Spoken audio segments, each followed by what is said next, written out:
Good morning, everyone. It's Cathy Zielske here for Concord and Ninth. Welcome to Modern Stitch and Stencil. I'm trying to, keep the energy kind of chill because it's Sunday. It's the earliest class you've taken yet. So for those of you who are still, rubbing the sleep out, I'm so happy to be here, and it is great to see my early bird people rising up. Now, some of you may be new, and I would like to kick off with a short song that is the same song because you can't not do this. It's crop and create. It's tradition. So I will take my delicate microphone because I'm so delicate myself. This is why we put Cathy on Sunday morning. Oh my gosh, I just talked about myself in the third person. This is already looking like a winner. Are you ready? Sing along if you know the words. I know it sounds funny, but I just can't wait to craft. We are making cards this morning. Seems to me, girl, we've prepped all we can. I mean, we've stamped, die, cut, and folded. Yeah. Ooh, 'cause I'm CZ. I'm CZ like Sunday morning. Okay, I'm gonna cut it now because I was getting a little carried. And that's how we do. All right, everyone, first things first. Greg is here from Concord and Ninth. He is the owner, the champion of great design and fun, and I'm always honored to get to teach for Concord and Ninth. So we have so much to do, but we're gonna keep it chill. We're gonna keep it chill, okay? Because that is, that's what we're gonna do. So, shall we? Are we ready to get started? Yeah, the singing, the blending brush mic, I had warmed up, but I haven't really talked that much. I tried to talk to my husband this morning, but you know how that goes. All right, so let's get started, okay? And the first thing we're gonna do, and there's a reason we're doing this, we're gonna just make some gold paper with Versamark or whatever clear embossing ink you have, and powder. The reason why I wanted to do this, I think at the time when I was planning class, I wasn't sure, is there gonna be gold paper in the kit? And the dies in this set are so darling and delicate. We have our hello die, and we have our thanks die.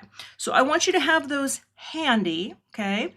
And oh yeah, Greg's behind the badge. There we go. Okay, feeling good, feeling good. So what we're gonna do is we're gonna do this together, okay? So take your Versamark pad, and you should have a little piece of white cardstock. It doesn't have to be 3 inches by 4 inches, but ideally it would be. And we're just gonna cover it with embossing ink. Now, this is an old school thing. This is what people used to do before matte gold cardstock. So let's do this together. And I have a piece of scratch paper. Oh, the sound seems low. Well, let me just check really quick.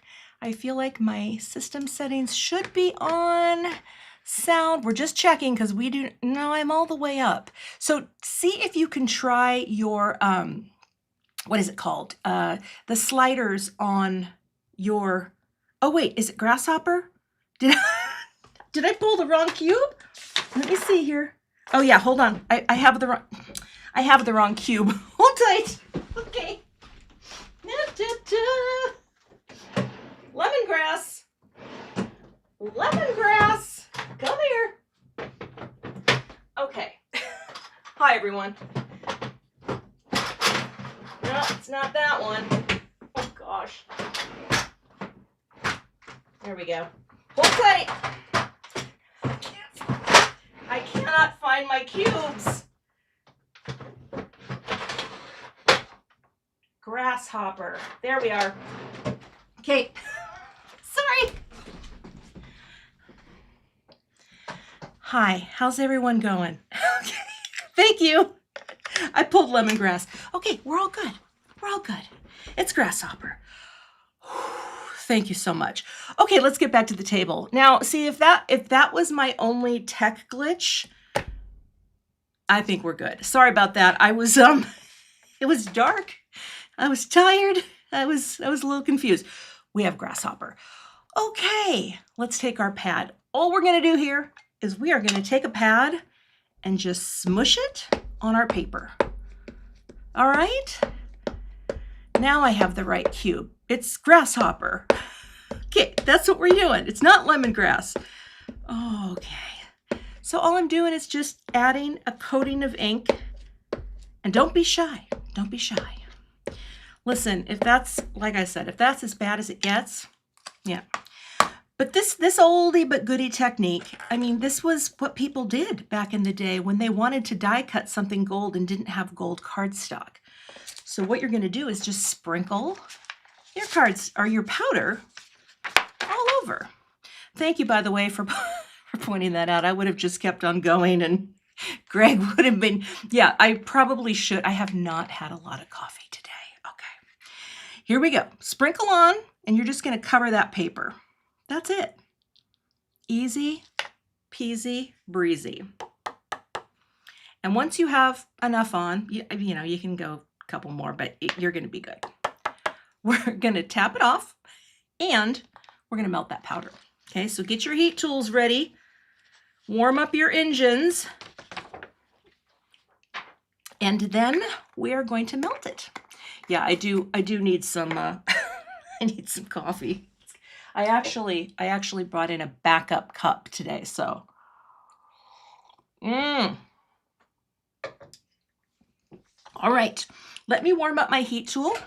And just like you, oh, and also, you know what else I need? Glasses that I can see what I'm doing. How about that? Let's try that. Okay, we've done that now. All right, I'm going to warm up my tool, maybe about 15 seconds, and then I'm going to melt this powder.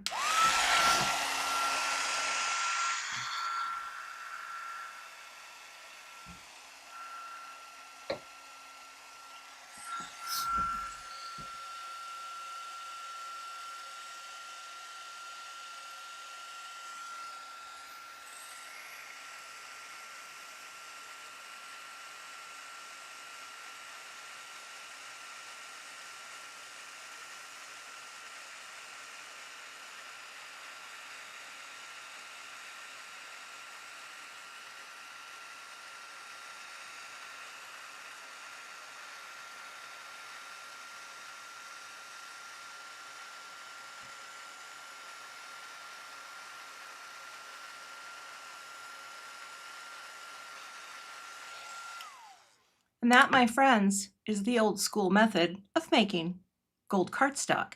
Also, you know why I use a clothespin? Learned that from Gina K. When I started making cards, I would watch Gina's channel every night before going to bed, and there were times where Gina used a clothespin, and I was like, brilliant. Okay, so just let this cool for a second, all right? And yeah, wasn't that satisfying, Laura? I love it. I love it when it just kind of melts out. Now, a couple things. I have a few tricks. Now, I'm going to be using my electric machine for most of my cutting today. And here's what I like to do if I do have some sort of metallic. I like to cut into the plastic on my Impress. Now, if you have a normal die cut machine, you're going to be fine. You want to cut into a plate for this, because I find that if I'm cutting into my squishy, it can sometimes leave more little poke hole marks, okay? And the other thing that this is going to do, let's put it up here like that. We're going to cut hello and thanks. That's it. Okay. Oh, yes, and you don't burn your fingers with this, because this doesn't really retain heat, although these do. So if you ever do it, you know, you gotta be mindful of that. But let's cut this out. Then I will put my, oh, you know what? I've got to poke a hole out. By the way, I do not have the official Crop and Create pokey tool, but I do have my Gina pokey tool, so I feel like I am one with you. Catherine, it did not arrive in the mail. It's okay. It's okay. Okay. So let's cut these out. Line up, drop. I don't know how many of you have magnetic mats, but sometimes when you place them on top, things can shift because your dies will want to jump to the magnet. So just be mindful. I always like to double check. I'm going to flip it. Okay, so let's go to the die cut cam, shall we? There she is. Oh, she's a beauty. Okay.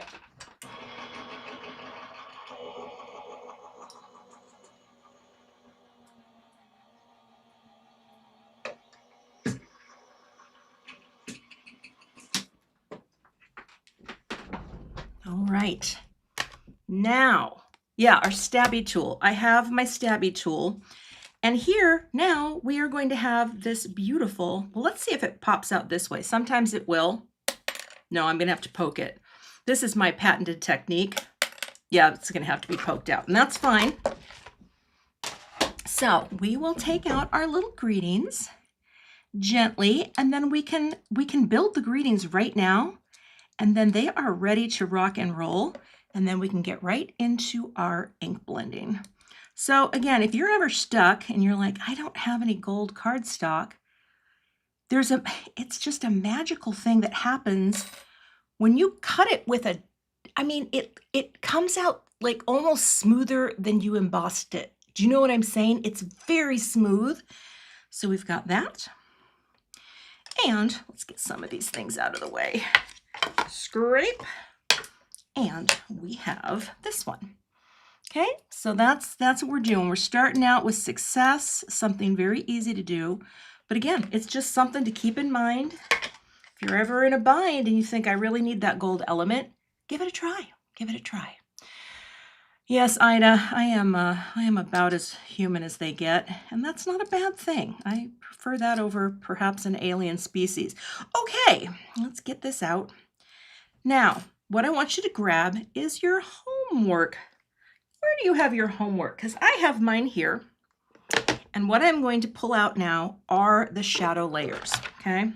So here's my black, here's my gold. You might as well pull out your little gold embossed piece and just set that aside.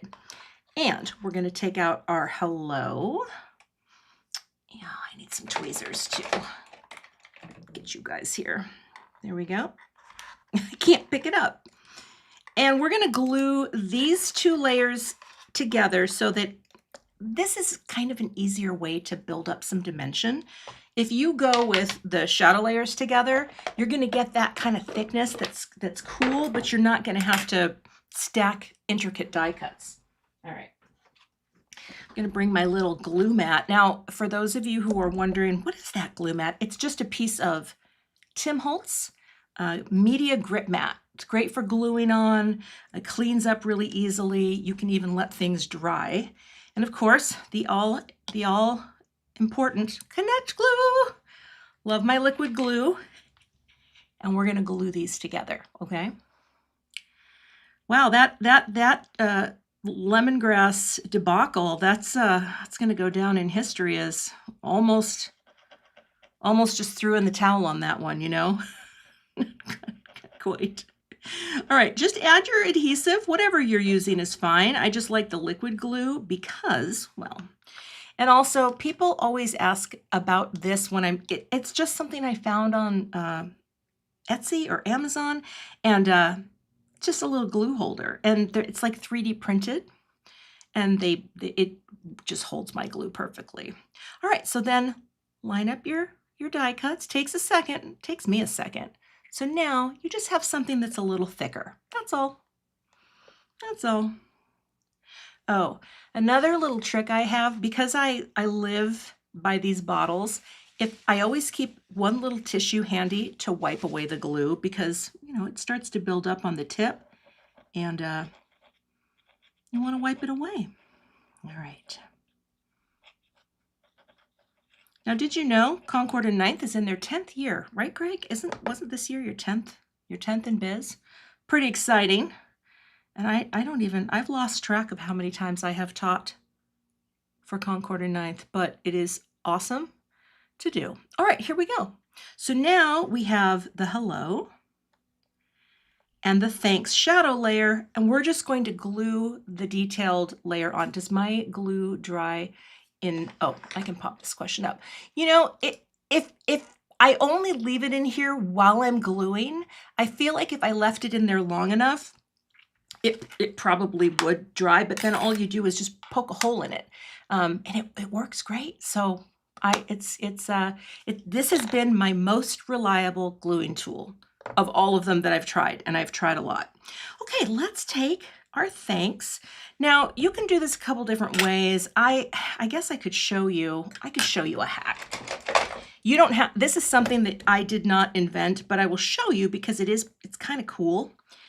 Sometimes with the delicate die cut, you can take a lot of time trying to get it on, right? Or you can just swirl a little glue, right? And then just kind of, oh, I'm doing it a different way. I'm going to show you 2 ways. Just kind of dip it in like that, okay? Gently pressing down, getting a little glue here and there on your little swirly twirly, okay? Now, sometimes it's not enough glue, but often it is. And so what I'm going to do is just drop this down right onto that shadow layer, okay? And then because it's liquid glue, you can just kind of, you know, wiggle your pieces into place like that, okay? And I'm going to put a brick on here. Boom. Now I'm going to show you the other one. This is what I meant to do. Put a little glue down. I'm spending way too much time on the greetings, but I promise you, everything's going to come together. So this is a basting brush. And I learned this from a woman named Natalie on the internet. You buy it, you cut the tips off. So it's about this big. Swirl around, you get little dots of glue, and then you hold your guy and you just put little dots of glue on. Now, you have to be careful that you don't, you know, move and slip like that. So I tend to move mine around quite a bit, but that's another thing you can do. And you can pick these up at like the dollar store. You know what I mean? I think I got 5 of them for, I don't know, $1.99. But however you get your adhesive on, that's the right way for you, okay? So just like that, two greetings ready to go. We don't have to think about them. And this, I'm just gonna let it dry and show you how easy it is to clean off. All right, one tool that I also have here in the craft area is my spray alcohol, and I do use this when I'm gonna wipe this glue off. But yeah, this is a tip that I learned on the internet. Here's the thing too, there's so many wonderful YouTube creators out there, and they come up with so many good ideas, and well, I'm a big fan. Also, yes, I was watching Jen Shirkus, and I noticed she had a very cute spray bottle. I might have to see if that's available in her shop. Okay, so now that we've got our greeting done, I'm going to put it aside, and we're going to start with our ink blending. So grab your panel, right? And I'm going to put these, I want to keep my brick on there just so they stay nice and adhered. And I need a grit mat. So if you have like a sticky mat of some kind, now would be a great time to grab it. I'm going to grab one. Let's see. I have so many. I'm going to take this guy here. All right. Yeah. Okay.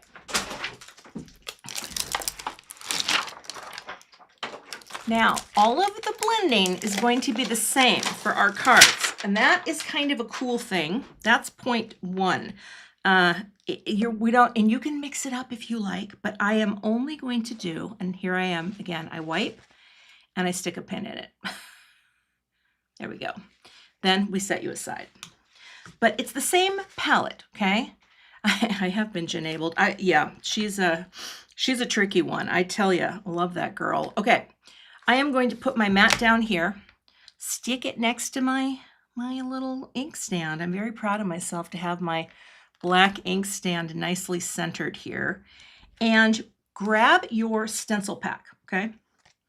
The thing that I love about these stencils and Concord and Ninth in general, they're very heavy. I don't know what weight they are, Greg. I don't know how you do this, but it's magical. And it works great for, you know, just holding them in place. I want you to take your guy here, your full panel, just seal it down to your surface. Actually, let's get up a little higher. I want to make sure I'm in the camera zone. Now, my favorite thing about this image, number 1, I think it's beautiful. I love what Greg came up with. But number 2, this is meant to be wonky, okay? I had a number of people email me at the beginning when the products started hitting, and they're like, Cathy, I don't know how to tell you this, but your stencil doesn't line up with your image. And I was like, well, what? Yes, that is by design. And here's the thing, because this does not have a die that cuts this image out, we can be wonky. I want you to embrace the wonk. So here's what we're going to do. I'm going to start, I don't think these are numbered, but I'm going to start with, oh, let's see, the one that does not have the little circles over here, okay? So we're going to take the first one.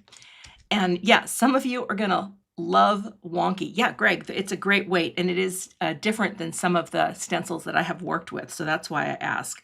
With this image, all I want you to do is focus on maybe just getting these two lined up.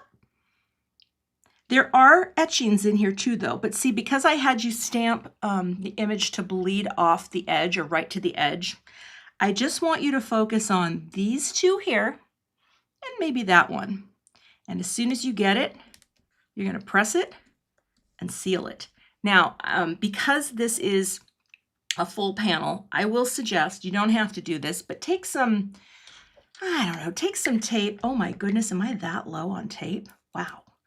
I'm just gonna put a couple pieces down just to hold it onto my mat so it doesn't slip. That's all. Very low on the tape.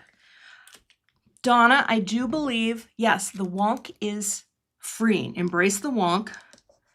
And the wonk is not gonna, it's not gonna, what's the word? The wonk is not going to lead you astray. Now I have 4 little brushes here. You can use any brushes you like for this. I feel like maybe smaller brushes are going to make it a little easier for you, but really whatever is your, and you know what? I want you to see the pads too, just a little. There we go. Or the names, there we go. Any brush will do, but I do want you to do some tapping off today, okay? We're not gonna bring the brush to the pad and then right to the, you know what I mean? We're gonna tap off. But we're gonna start here. This is what's great too. This is the first color, one color. You don't have to mask anything off. We're just gonna start blending one color at a time. This is all pink. So take your little brush and load up with your watermelon. Now, I like to tap like this. You can tap it on paper. I have a glass mat. It works great. But just tap it a little so that it's, you know, not coming in super hot. Start in the center and start to blend with a light hand if you can. Now, I'll tell you, when I hold my brush out like further down, I get a lighter blend because I'm able to kind of just, you know, hold it like I'm a delicate flower. And I really am a delicate flower. Sometimes, okay? That's all we're doing. We're just gonna add this color. You can pick it up off your mat if you have a slick surface. If not, just, you know, pick it up and go in. Again, grab a little more ink and gentle. Gentle breeze. It should feel like a gentle breeze in your hand. But yes, the wonky, surprisingly, for someone like me, who has been known to have more linear tendencies, this is liberating. Because normally I'm like, no, must line up. No, must not line up. Line up, not needed. All right, we're just laying our first color down like that. And you've got your beautiful, the watermelon is so pretty. Okay, now you need a cloth. And if you don't have a cloth, you can use a paper towel or you can use tissue, whatever you have. But I want you to wipe, not because I'm worried about the extra pink because we're going in with another pink, but just because your ink can pool on top of the embossed parts, and we want to make sure that doesn't get too pooly. All right, now I want you to move into Wild Berry, okay? That's going to be our next color. And this is where we're going to focus in the circle or in the center. So I suppose it is better if you have a smaller brush for this, okay? And we're going to do that. So Wild Berry is very hot. And by hot, I mean it's just a very saturated, highly pigmented color. So I want you to do some tapping until you see that come off. Tapping and swirling. I've been doing this a lot more lately, the tap and swirl on my surface. And again, if you didn't have a slick surface, you could even just take an acrylic block and do this, or you could take like the packaging from a stamp set and use the acetate, but it really helps to distribute the ink. And now we're going to focus in the center, okay? So focus in the center, and that's what's going to give us the glow as we build out that color. The thing is, what I have learned from many great card makers, you can always build up color, but you can't take it away. Here, we're going to stay at the base, you know, just kind of right off to the edge like that. I'm kind of, when Gina mentioned during her class in terms of light and shadow, that she creates, like she has 5 different suns facing her planet. And all I could think was, I want to live on Gina's planet. I do the same thing. Oh, you can't get the ink to open. Do you have a craft knife? If you slide it in and twist where it opens, where it's supposed to open, it can pop it open for you, okay? And again, we're just doing this. But yeah, the light here, we just want it to be glowy in the center. So I'm just kind of going off from the center out. And not all the way, because we want to preserve that beautiful watermelon color on this petal, okay? So this is our blending for all of the flowers. Now I figured by the time you get to the 3rd one, you're going to be like, man, I am so good. Now for these ones, depending on how small your brush is, don't lose sleep if you can't get them on the edge. I might even just go more over it, but that's what we're doing. Just like that. And it's going to be a rinse and repeat. All right, so see how it's looking a little glowy there in the center? You can do more. I could Tim Lyons, I like that. But that's how we're getting that glow.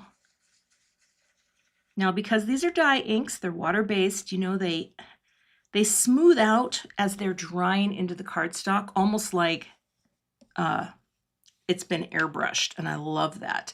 Okay, so that should be the first bit of your blending. Now, lift off, and that's it. It's very simple. I'm going to save my little tapes here. And not the craft knife. No, you can do a craft knife. Well, what I would do if mine were stuck, I would take this guy, and I would kind of just start wedging it. But you have to be careful. I want to tell you, I have had some accidents in this room. So I'm going to be cleaning off with alcohol. And also right now, which I forgot to do when the stencil was on, take your cloth and wipe over those centers, just the centers. That's the part I'm worried about the most. All right.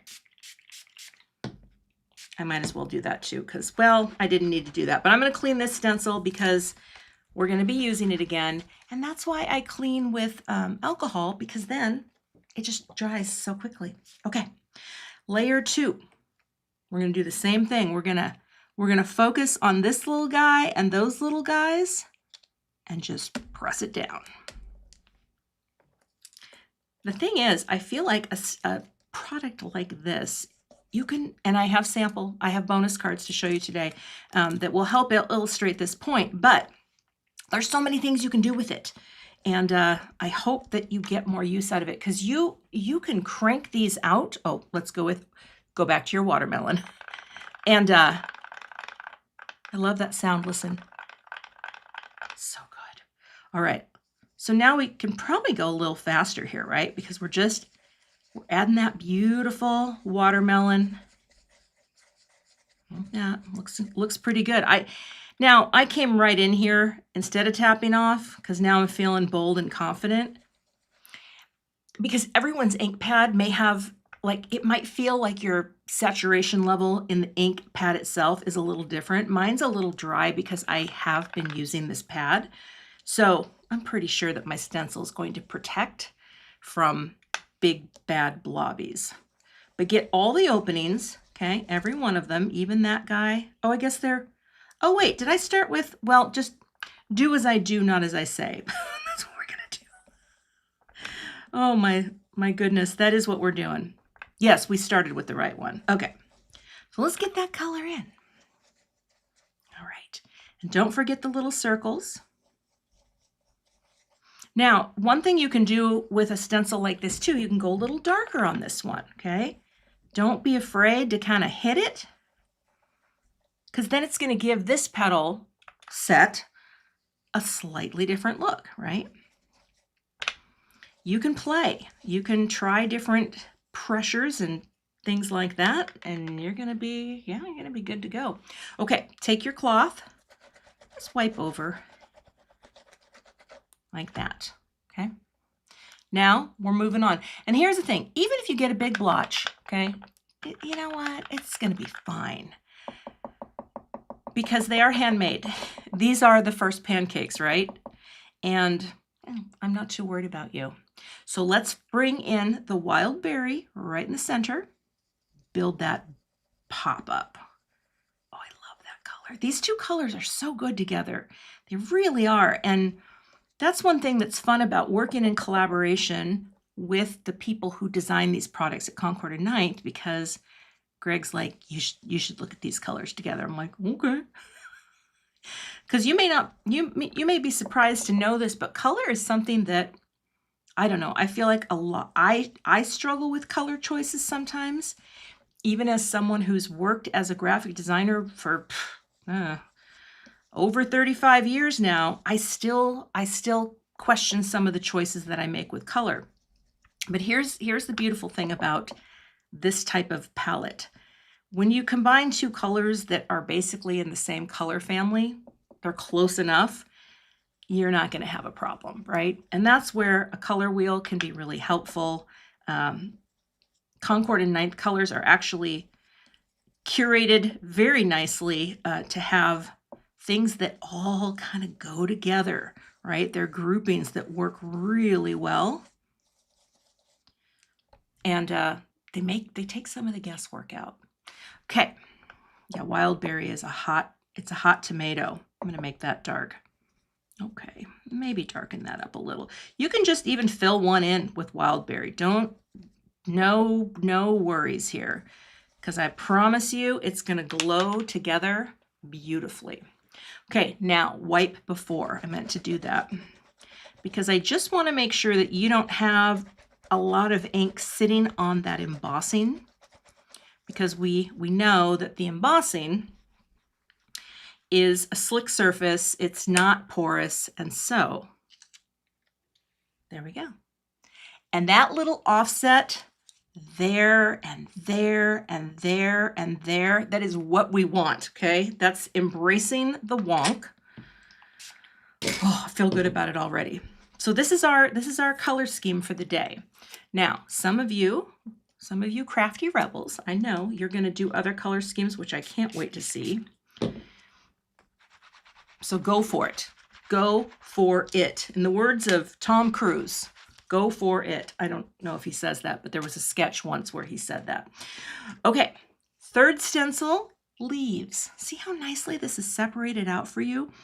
Now, the only thing to focus on here is just that little guy right there. That's the thing I care about the most. The part that covers up that flower, and press. And remember, wonk.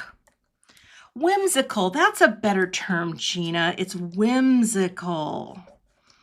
Wonk just sounds so harsh. Oh, K Stan says, this might be my first wonk, but it won't be my last. That is what we love to hear. Okay.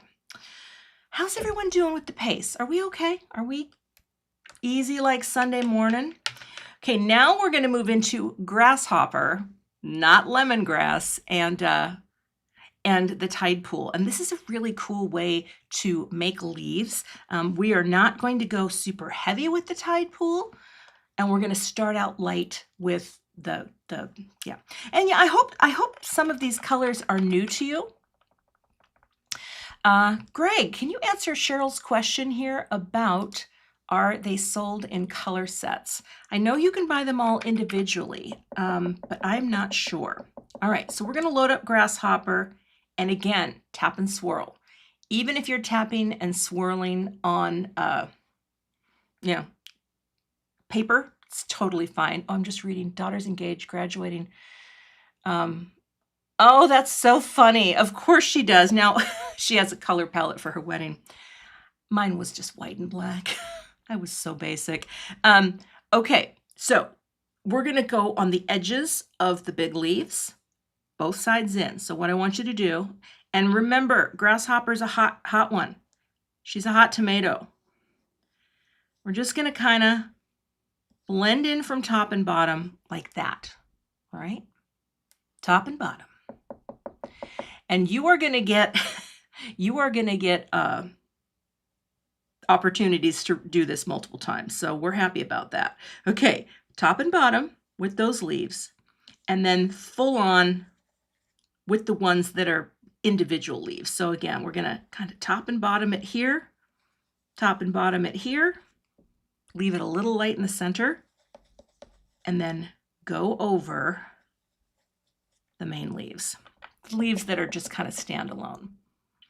Yeah, Grasshopper is beautiful, and that's probably why in my mind, as I was pulling my products, I pulled lemongrass because it has a surprising brightness to it. It's not as dark. I mean, it can be. You can darken it up, but it's a very lemony green. All right, so again, just get those guys in there, okay? And the small ones. And then we are almost done with our panel. Pretty good. Now, leave your green brush handy because we're probably going to come back over it a little, because what we're going to do now is just add a little bit of that tide pool into the centers, and it creates this really beautiful, I don't know, it's a beautiful melange. So load up your tide pool. Oh, that's juicy. And I'm going to swirl again. And I really am sort of angling my brush a little so that I'm not getting it the full breadth of, what do you call it? I don't want it to color everything. So here, oh, hold that down. Oh, my stencil came up. And just kind of go into the center like that and overlap a little. Just like that. It's light, it's pretty, and it creates a tone on the leaf that is just lovely. Just on the big leaves where you left that little opening. And if you get a little on the other leaves, no big deal. Okay? I just think this is super cool. And like for a leaf, I wouldn't normally take something that was more of a blue, right? I would be looking for greens, but what this does is and you can even go over that green a little too. It's just going to give you this really pretty mix. And actually, why is that on my finger? I have glue stuck to me. I'm going to put a little on here, just whatever's on my brush. You know, I'm just going to do that. Okay, that's it. And that is the blending scheme. So I'm going to cover up my inks for now, because the next thing we're going to do is we're going to use the dies to make our piercing patterns, okay? Now, for some of you, oh, and be sure to wipe, just get that wiped, because sometimes what I've done in sample cards that I've made, when I took the thing off, there was extra ink and I started handling, and then I got ink thumbprints, and it was, I don't want you to have to go through that pain. Okay. And that is the panel. This panel, I'm telling you, just by itself, you could use this for anything, right? Any greeting you have, right? Just stick it on. So clean your stencil in the way that you will and set your pack aside, because we are going to be coming back to that. All right. So how are we doing? It's so pretty, and you've got that shine, and you've got, I do love a good emboss. All right. I'm going to pick up my mat for now, and I'm going to get the dies. Okay. So pull these out, and I'm going to have a sip of coffee.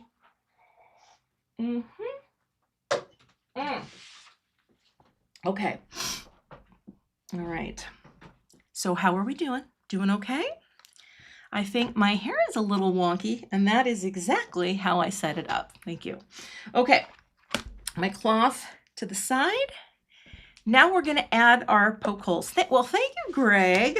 You're so sweet, Greg. Okay, now for this one, and I am going to use a shim, so whatever your best sandwich is, you're going to do that, okay?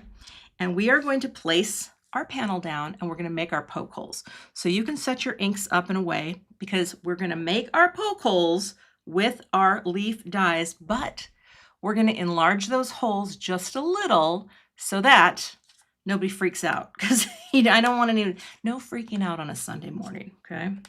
So I'm going to take my dies, and it's pretty easy to figure out what is what, because they just kind of go, let's see, this one goes this way over the flower, okay? That one makes sense, right? And here's the other beautiful thing about this. These don't have to be perfect either, and I kind of love that. Like, you know, whatever you're doing, you're going to be okay. We're going to get that there. This guy has a little notch for the leaf, okay? And then this guy, which way does he go? Does he go that way? Yes, he does.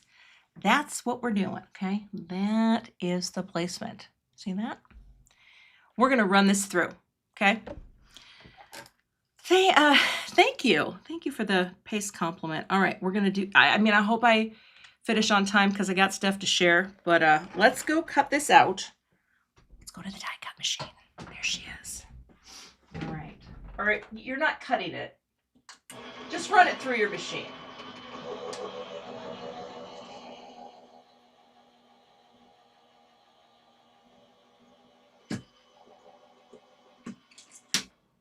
Alrighty.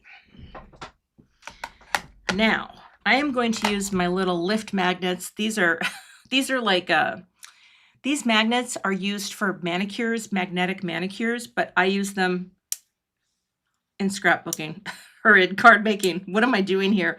I'm picking them up, and what we have now are little tiny poke holes, okay? See those holes? Now, these holes are fine if you want to fight with, because this is thick cardstock, or thicker, you know. So we're going to add some poke holes with our stabby tool. But I want you to get a piece of cardstock if you can. I'm going to try to find a sample here, because I want you to practice with your stabby tool, okay? Where's my poke hole thing? Okay, I had it. It's here. Okay. If you have some sort of like foam mat, mouse pad, the flip side of the mouse pad, we're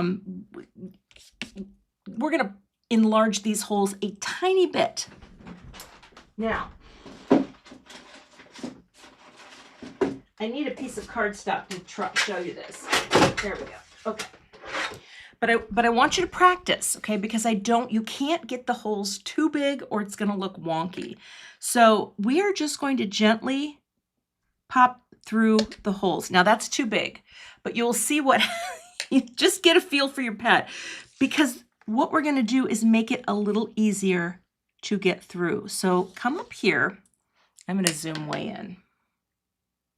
Here we go. I love the zoom. And you're gonna, let's start at the bottom to get our sea legs. Okay? Poke. Just enlarge it a little. Just a little. It does not have to be big. Just a little, because it's going to make it easier to thread. Okay, so I'm pushing it in, and when you get to the end of the leaf, there are two that are very close together. So just gentle and gentle. I'm even going to go out a little bit. That was a little too big, but that's okay. It's forgiving, and we're going to be okay. So that's all we're doing is just enlarging this a little bit on our holes. Is it better to line up the side with the embossed line or the colored ink line? Well, it lines up with the actual shape of the leaf. So we are going on top of the embossed line, okay? And is the die supposed to be very wonky or in place? It lines up with the leaves. And in fact, you can even, like, if you scroll back in the live, just when I was placing them, they line up perfectly on the leaves, okay? Yeah, and it's okay if it's a little off. So don't, yeah, definitely don't sweat it, okay? Does not have to be perfect, but the dies themselves are designed to line up on the leaves. Now I'm going to go here. I'm just getting that and that guy. And the only reason I'm doing these light holes and having you do it, because it's easier to stitch this way, okay? I'm even a little off up here. Does not matter. We're just going to enlarge those holes a tiny bit.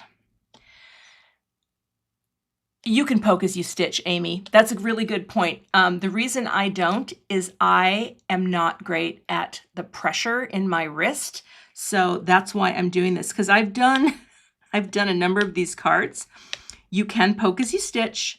I just found it easier to pre-enlarge these a tiny bit because the cardstock is, you know, it's decent cardstock. And it doesn't take very long to do this. Where's that other hole? There's one there. And there's that one right there. Yeah, I'm pretty close. Okay, so it's pretty quick. You know. Ooh, I'm glad that this is relaxing. I know I feel it's satisfying to enlarge holes, and just a little. They don't need to be, and even if, you know, some of your embossing is going to come off, that's okay, because we're going to stitch over it. Now, the other card that we're going to stitch on is really more of a background design, so it's not going onto these things. But yeah, I mean, this is a little off on the side here. Some of it's hitting the embossing, but there we go. Okay, just like that. That's, yeah, okay. Ooh, or a safety pin, or you could even use, someone said, do you have a little thumbtack? Thumbtack would work great too. So that is that. And now we're going to talk about thread and threading thread. If you have a threader, you are going to be golden. And what do I mean by a threader? You know, like one of these little guys, okay? But not all of us have a threader. The only reason I think I have one is because of this class, and I wanted to have one. Get out your needle, okay? And the needle has its little eye. And by the way, in your thread, the needle is packaged with the thread, okay? Packaged with the thread. So if you're like, I didn't get one, it's going to be tied in with your thread, which I think is smart because I don't have a lot of needles, okay? Now I am going to bring this in real quick because you can just put it here, but this is going to be easier for you to see. This is a little hack for threading needles if you don't have a threader. I already have the paper here, but I'm going to redo it. Okay, I learned this from Greg. You take a piece of thin paper, okay, not cardstock, because you don't want this to be thick. So this is almost too thick because it's a Post-it note, and you're just going to cut a very narrow strip like that, okay? There you go, a little strip. And I'm going to give you a second to do this, or a dental floss threader would work too. Yeah. Yep, okay. You're gonna fold it mostly in half, mostly, okay? I say mostly because this paper is a little thicker than copy paper, so I'm kind of folding it like that, okay? And then you're gonna take your thread, unspool it. We're gonna measure this out and cut it in a second. And we're going to pop it in here. So take your paper, pop your thread right in here, and just kind of pinch it like that. Okay, we're creating a little pinched area for our thread. I'm just going to I'm going to pull a little extra out and get that rolled out a bit. Then you're going to take this. This is for you people with good eyesight, and that's not me. And you're going to push it through the hole. See that? And pull. And it will thread your needle. Did that make sense? Oh, any tricks to get the plastic off the thread? You know what I would do? I think it's a peel. See that? It's just, there should be a loose flap and you can peel it off. And this is not from your kit. This doesn't have a needle in it, okay? Now, I am not a sewer, so I'm really proud of myself for learning this tip. I'll probably use my threader on the next one. But I like to have, I like to have a goodly amount coming out here, at least 8 inches. And now you're gonna pull it out like, I don't know, 22 inches of thread is roughly what we need. So I have a mat, and you can't see, so I'm gonna come out a little. Okay, and I'm just gonna pull out, 22, 20, yeah, you wanna have about 22 inches for this one. If you don't, you can always add more, okay? Well, you all have to thank Greg for that tip. I'm gonna tie the smallest of knots back here, but it won't really matter because we're gonna tape this to the back of our card. I just realized as I'm looking at the time, I'm like, the final card is set up so that you can do your stitching on your own time. Because look I can't even get it through because I need a bigger loop. But yes, that tip alone in a pinch, I don't know where you learned it, Greg. All right, just put a little knot in there. So what we're gonna do is we're gonna start with our stitch. I'm gonna get my needle out and hopefully I won't pull this, but there's quite a bit of thread here and it's gonna take a second. And now I'm gonna zoom in because I want you to see this, okay? I'm not a sewer. That's the closed captioning. Okay, doesn't matter where you start because if we need more thread, we're gonna make more thread. So I think what I'll do is I'm gonna start over here and we're gonna work up to there. What we wanna do is we're gonna come in through the back of our little guy. And you might have to press into, it actually comes through pretty well, into your mat, but we're gonna come up. And I'm actually going to put my pin right here for a second because what I want to do is I want to get this taped first. Okay, so see how that's the part that's coming through. This is where I want you to tape instead of worry about a knot, because here's the thing with knots: they aren't gonna. Sometimes they don't stay, and so tape. No, you did not double the thread. You could.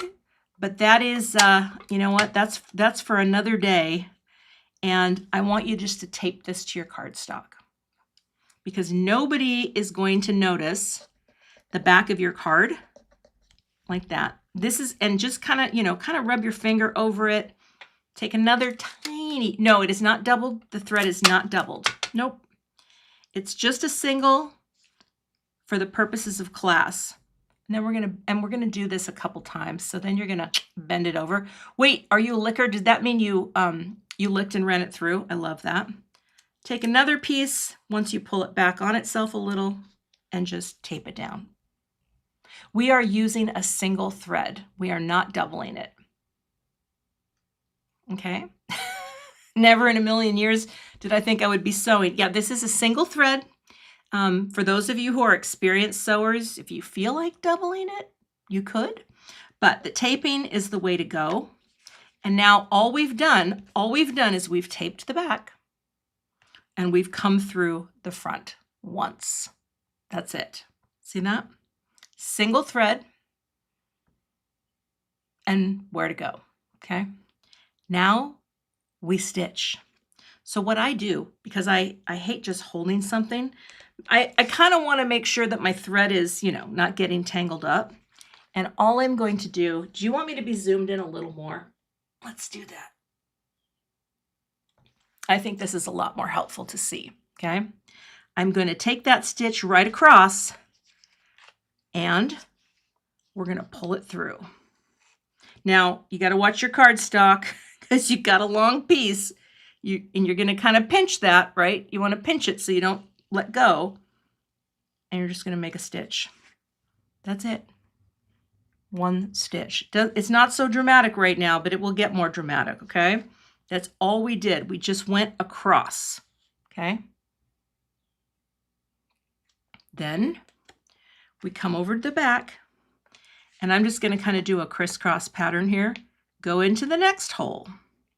Well, this is why I need a foam little guy, because it's much easier for me to come in, and I will show you this.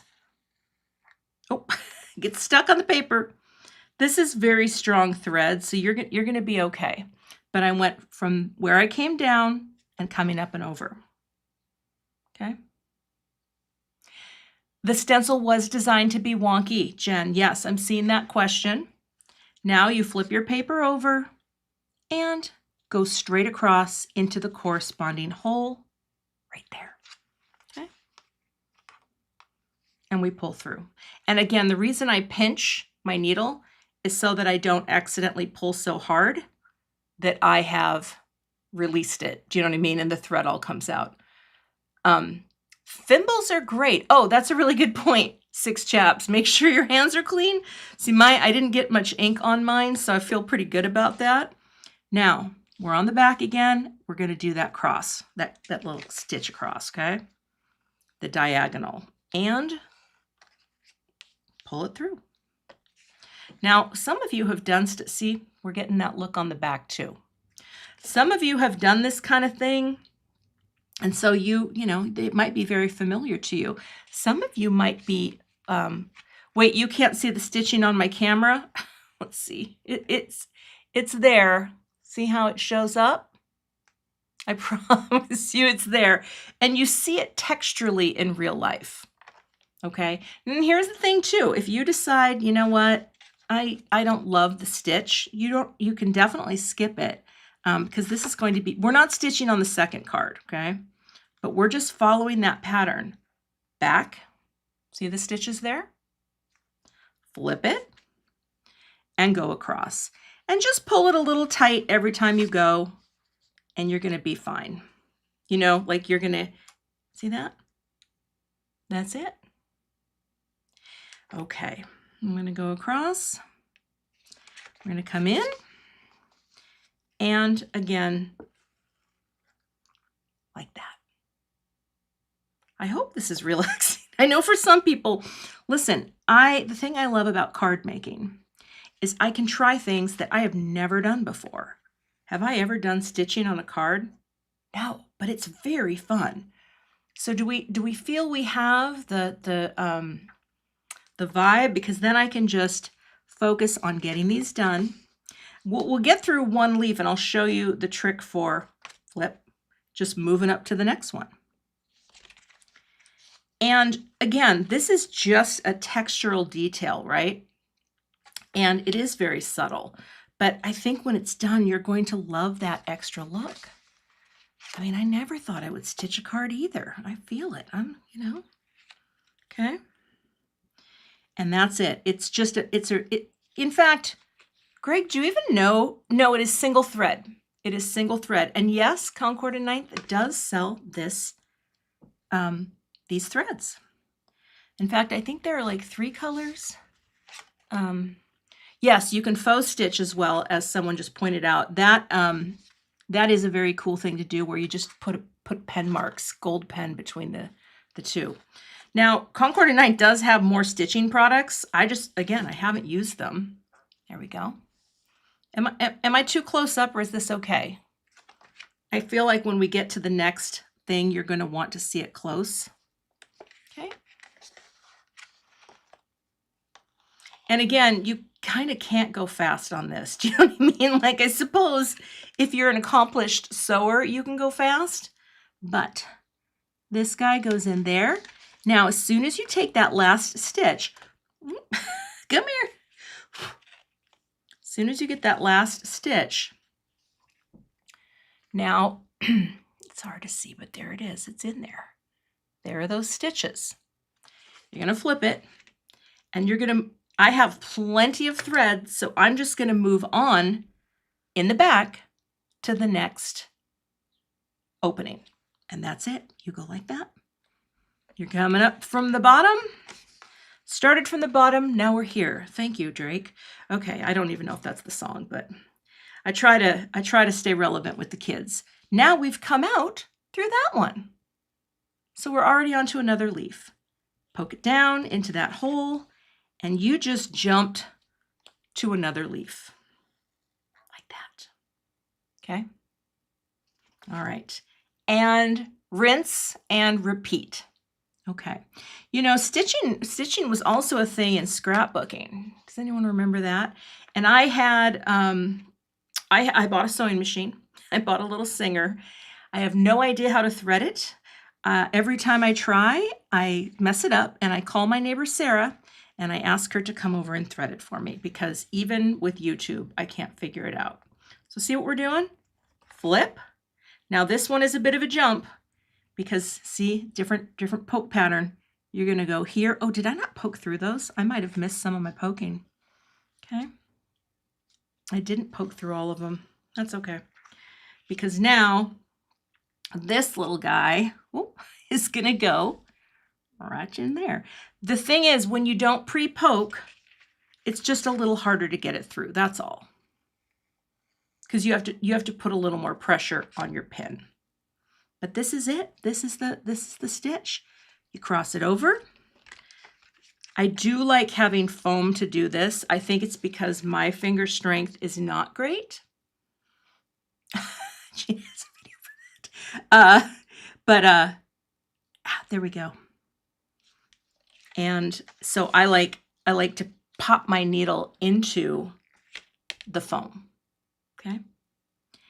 And again, we're just crossing over on the back as we are on the front. Okay. Yeah, I guess I didn't put all the holes in there. Oh, let's take a look. There we go. And you get to go. Wait. Oh, I'm like, what's happening, Kath? I pulled too tight over my cardstock. There we go. Okay. That's it. And go. You know, another thing too, if it's hard for you to press in, I have used a little comfort block to pop in sometimes if the needle feels like, oh, I can't press on that again. Okay. We're going to get this stitched, and you are going to be the proud owners of a stitched card. Okay. And then for the last card too, the beautiful thing is, if we're not even close to being finished, we're going to get started enough. There's no fancy finishing to that card. And I love that. Okay. All right. I never even timed myself doing these cards for class, because sometimes I may be leading you right up to Jennifer McGuire. I hope she's feeling good. I was thinking about Jennifer this morning. Okay, but yeah, stitching on scrapbook pages, I think I did it once or twice, and I just thought I want to be cool like that, and I just couldn't do it. Okay. Going across, going across. Now with the 22 inches that we pulled, oh yeah, I don't have a thimble. See, that's the thing. A thimble would be great. Yeah, because that's why you have it, right? So instead of a thimble, I can just pop it through with that. Note to self, get a thimble the next time I'm going to do this. I think Dan has a thimble. And why would my husband have one? Because he has a little sewing kit. And he likes to darn socks, which I think is adorable. I think that's just darn cute. Hey-oh. Okay. So we're going to finish out our last stitch here on this one. And I actually think we're going to be fine to carry this down. Okay. So now 2 leaves are stitched and we flip. Now, if you feel like taping a little more down to secure things, great. I think we have enough here. So you're going to come down to the next opening, okay? Like this, pushing it through, pull it so that it is taut. Some people don't like the word taut. I think it's a hilarious word. It's taut. Sounds so British and formal. And again, see, I got very close on that little poke hole, but I think we're going to be okay. Yeah, we're okay. Flip it. If you're very close there, just don't pull super tight.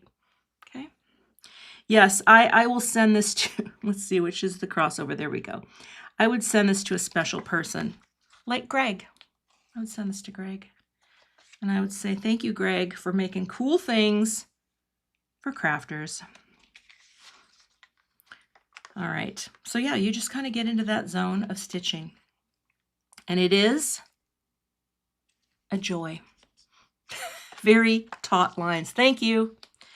Still threading. Listen, you know what? Remember, you can come back and watch this later. This might be a card where you say, yeah, Kath, I didn't even get the thread going, so I think I'm just going to sit this one out. I totally get that.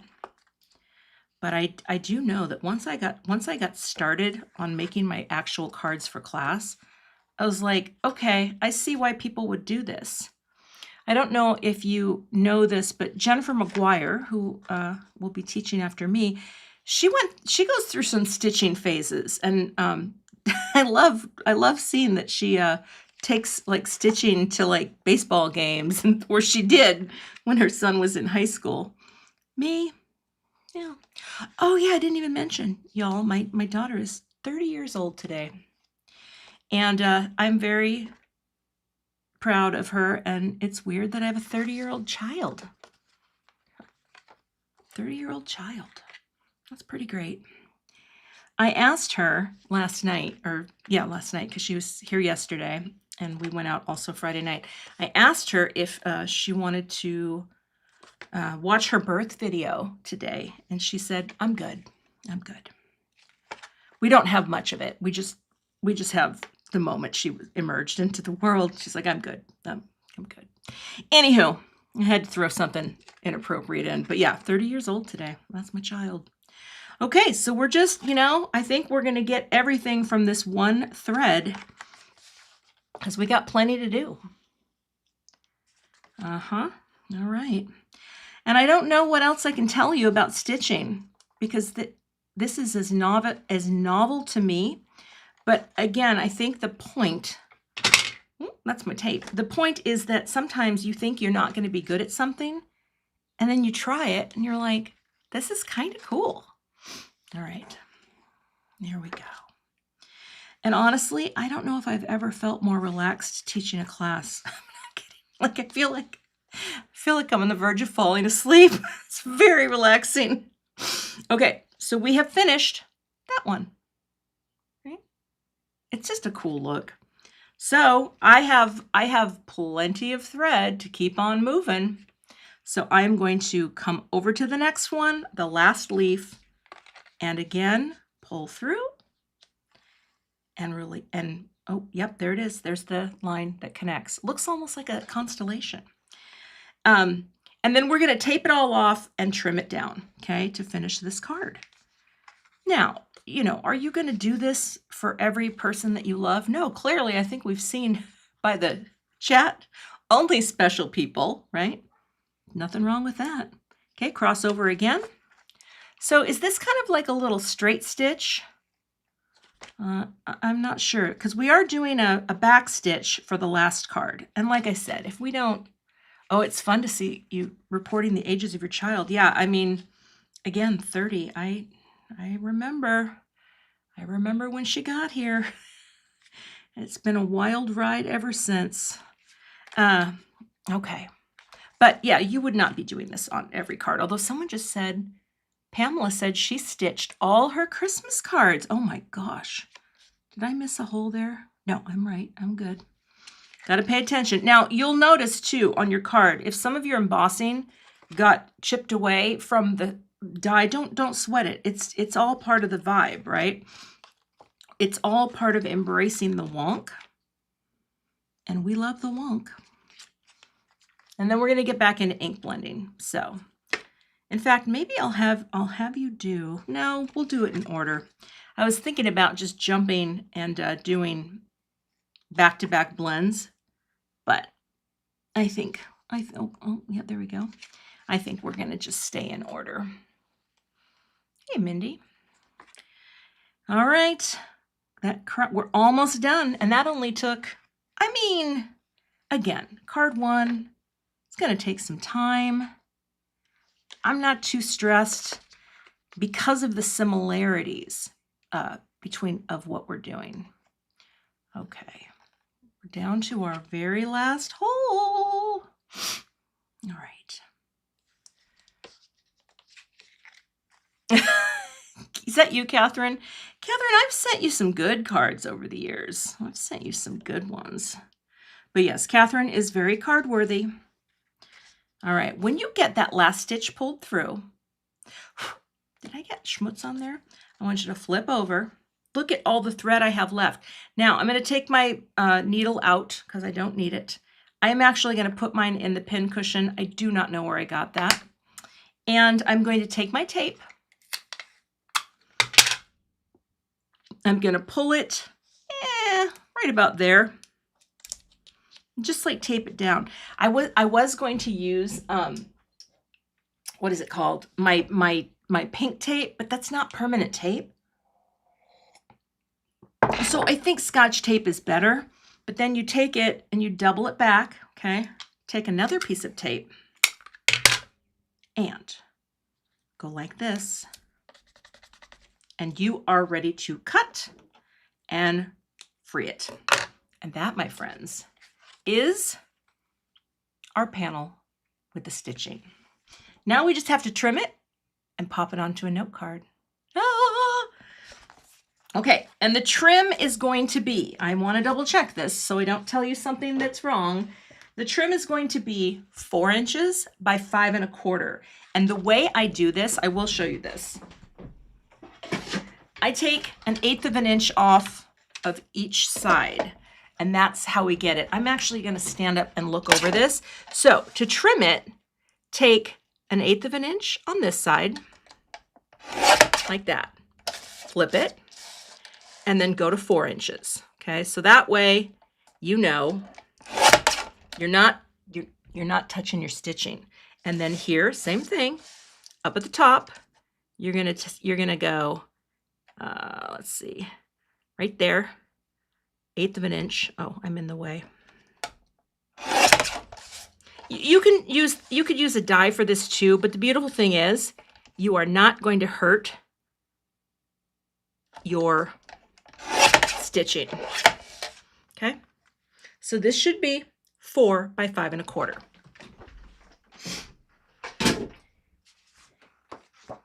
We're going to make a card. All right. Now here's another thing too that's going to be kind of great. We're going to, if you have foam tape, right? We could do foam tape, okay? But I'm going to take my piece of lemongrass. Is that lemon or grasshopper? No, let me double check. I have to see what I said I was going to say. Is it lemongrass or grasshopper? I'm pretty sure it is lemongrass. You want your lemongrass for this. That's where the confusion is. You have a piece, like in your pack, you have lemongrass. You can also do grasshopper. I'm doing the lemongrass. And right, didn't I say that in my instructions? Yep, lemongrass. That's where the confusion comes. And we're gonna score it here at 4 1/4. You know what's funny? Just in the past week, I think I have become a fan of the side fold, book fold.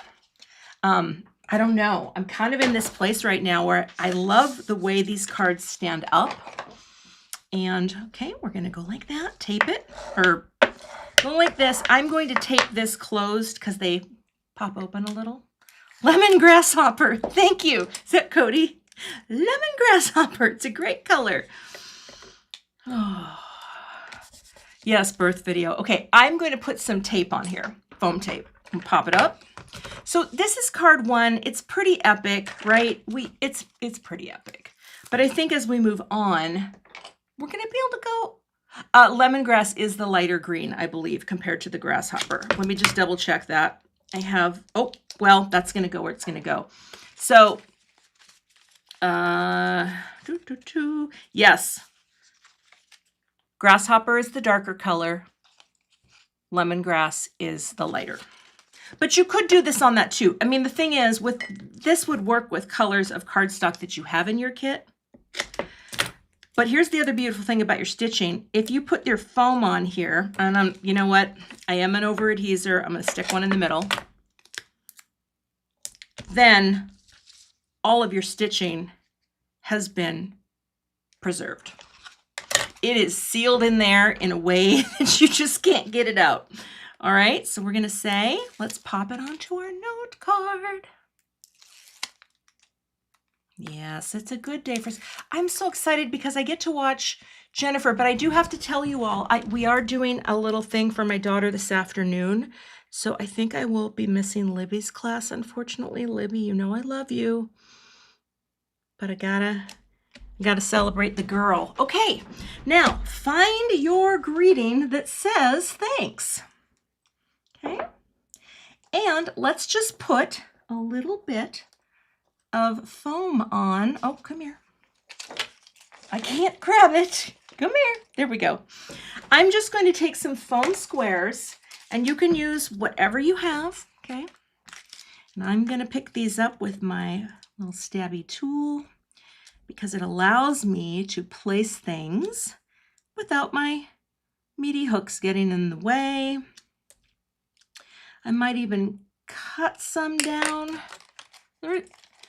I know, Libby, I'm sorry, and I will watch it on replay, I promise. But if I tell you what we are doing to celebrate my daughter's birthday, I think you will all understand and support it, especially if you've read the book, and that's all I'll say. Libby knows what I'm talking about. We're going to see Project Hail Mary. Okay, that's what she wanted to do for her birthday.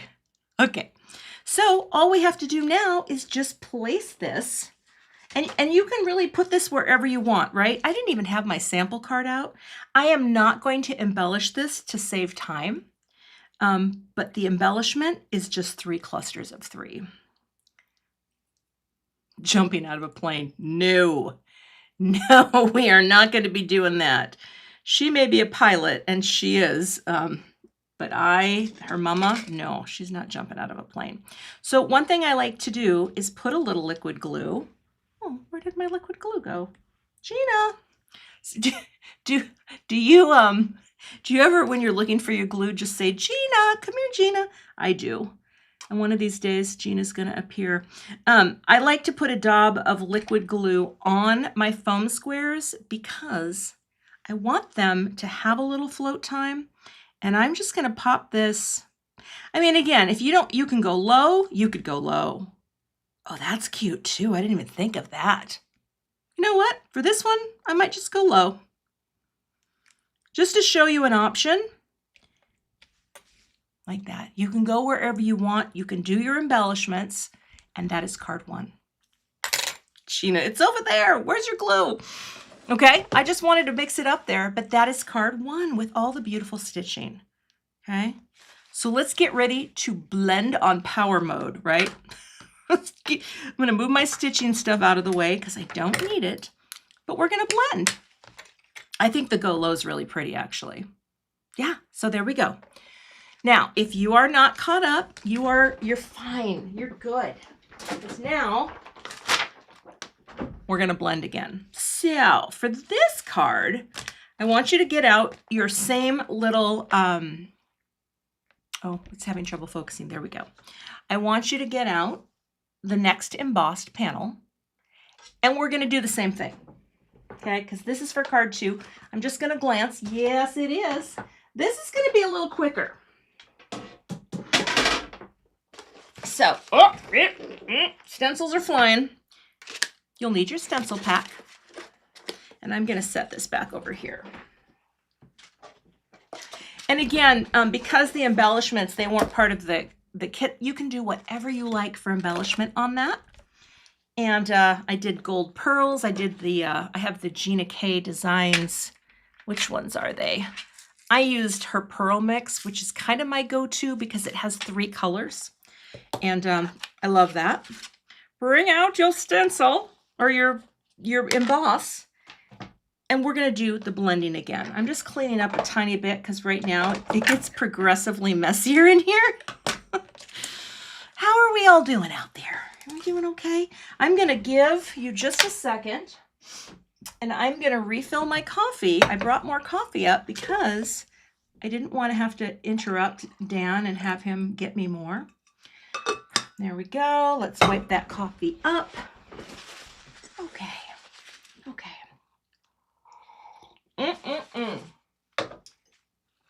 Okay, so we're going to stencil again.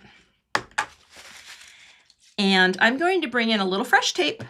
I'm going to get all my little ink lids off. So go ahead and get your cubes back out. And we're going to do the exact same palette, okay? Exact same palette. Okay.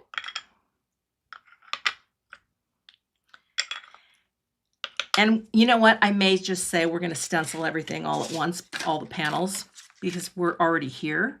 So again, line up your panel, get her on there, seal her down. Fresh tape. I just need a little tape because, you know, sometimes if your sticky mat is not super, oh, Vicky, coffee coming right up, bestie. Okay. Sometimes you just need, you need a fresh tape. My mat is not super sticky right now, but here we go. Get your watermelon, blend it in. I'm going to go faster on this one because I think I can, and I think you can. We don't have to be so precious on this layer. So the first card is like super slow, and then all of a sudden I break into the speed never before seen by mankind. But you know, the thing I like about these cards for this class, they are repetitive. And there are times, I think, when repeating a technique over and over again, like playing with a blend, it's just good for the brain, right? It gives you, you know. Oh, Cathy says I'm delightful. Cathy with a C, thank you. Yeah, I'm a coffee girl. I drink black coffee. I love it. And was it the 17th of March? I tell too many stories. On the 17th of March, I celebrated 20 years as an ex-smoker. And the funny thing is, I didn't drink coffee when I was a smoker. Weird. I drank the General Foods International coffees and Café Francais, full of terrible oils and horrible things for you, and it was my favorite drink. But then when I quit smoking, I needed something to do, and that was coffee and eat a lot of food. Oh, thank you, Laura. Thank you so much. The low-tack tape that I prefer, by the way, stencil 1. Oh, I forgot to do the pink. Let's get it back on. See what happens when you get chatty? Don't do what I do. Oh my goodness. Okay. That's called get ahead of yourself. See, too many stories. Okay, we're going to do this. Oh, I've had Kona and it is delicious. It is delicious. Sorry about that. Let's get our pink, our dark wild berry. Yeah, we're doing this all at once. I was distracted by Laura's comment because she thought I had a soothing voice. Anyway, yeah, quit smoking and, you know, it's a big deal. It was the friend that never lied. Don't forget your wild berry like I did. Bring it in, boop it up. All right, we're getting you in there. I have had Kona coffee. I've also had Blue Mountain coffee once in the Blue Mountain. I was literally in the Blue Mountains of Jamaica, and we had coffee, and it was amazing. My husband used to work for 30 years in the coffee industry, and that's why we would go to Jamaica and drink beautiful coffee. All right, there we go. There we go. Don't forget to do your wild berry. Okay? Wipe it away. Don't forget the wipe. See, I was way off, but now we're back on track. Okay, there we go. And if you are just joining, welcome.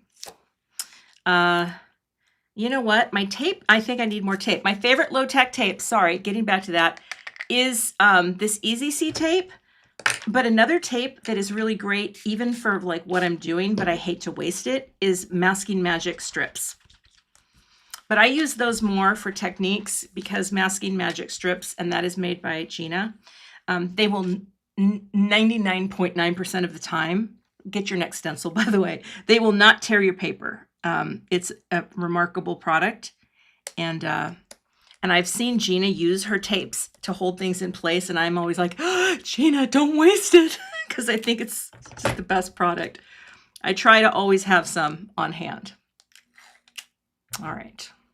Oh, Jennifer. That is so sweet. Okay, we're just doing it again. And this time, we're not going to forget to come in. Now, I guess here is where if you had a bigger blending brush, you certainly could use it here, right? This first layer is not much detail. It's literally, let's just lay down that watermelon, right? So you just do. Easy C tape for CZ in the morning. There we go. Coffee is something that I do enjoy. And sometimes I enjoy it so much, I don't drink it in the afternoon. But when I'm going to bed at night, I'm looking forward to getting up and having coffee because I need that in my life. All right. I do like tea though, too, for all you tea people. All right. So again, your pink layer, easy peasy breezy. And we do that. We get our wild berry. CZ tape. Garrett, that's great. I love it. Yeah, I don't know if that company would, I don't know if they'd be so happy with me. But I'm going to get in those centers. Now see, I kind of splotched it down there, but it just doesn't matter because you can decide, all right, let's just blend harder on that panel, on that petal, and it just smooths out and it's glorious. Glorious. Sorry, I'm whispering. I had a person on my YouTube channel say, can you please not whisper? I don't think you're aware of it. And I'm not aware of it at all. But when I am concentrating, my voice drops. It's just a thing. Okay, just checking to see if I hope I haven't missed many questions. I've been focused so hard on getting that blend going. Ooh, see, there's even ink on my stencil. I need a little more down here. There we go. Right in there. I might even just sweep right over those. So just kind of, do your thing. Okay. Pick it. Oh, wipe before, just because you're going to get some of that off of the gold. Dreaming of coffee. Okay. And now, so I think I've mentioned this, but the other reason why I use alcohol is because it dries immediately. Oh, that's a good question. Greg, do you have any holiday dies for stitching or any in the works? The man of the hour is here, so it's time to get those questions. Get the inside secrets from Greg himself. There are stitching products in the shop right now.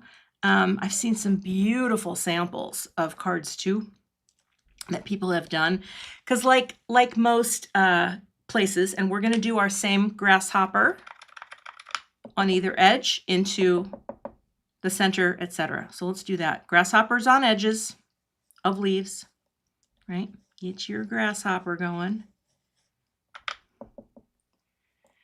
and we'll get that on. Yeah, this is a dreamy palette. I have a new appreciation for grasshopper. Oh my goodness, your brother Lee? He grows coffee? That's wonderful. What a lucky guy. Okay, I'm glancing up, I'm blending.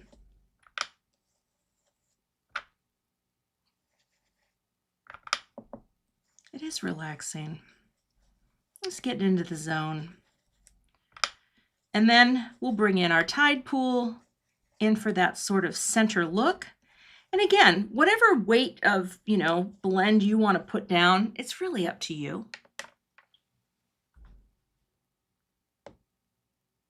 Oh, I'm just reading Kenda's statement, and I did not know that.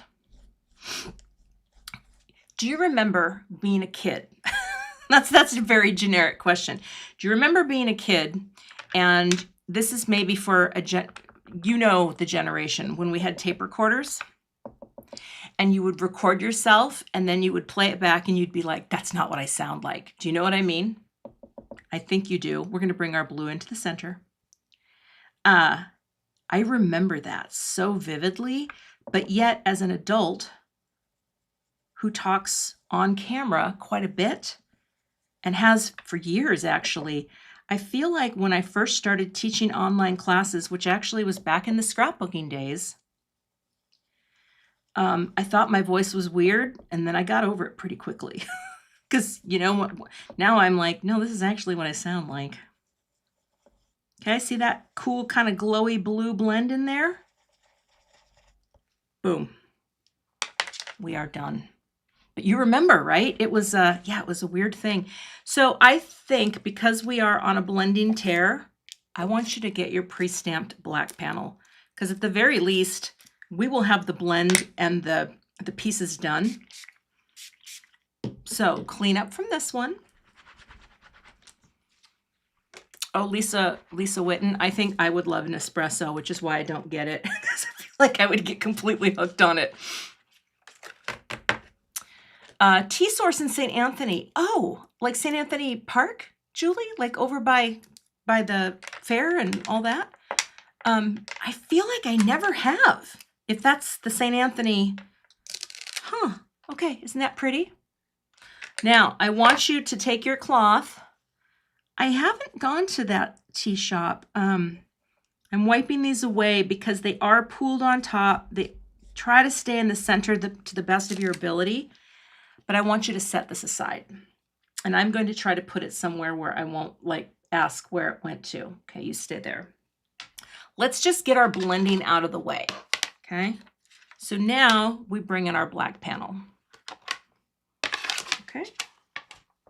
You can go on the ground. Okay, let's just repeat it, okay? All right, stencils, and see again, this is where the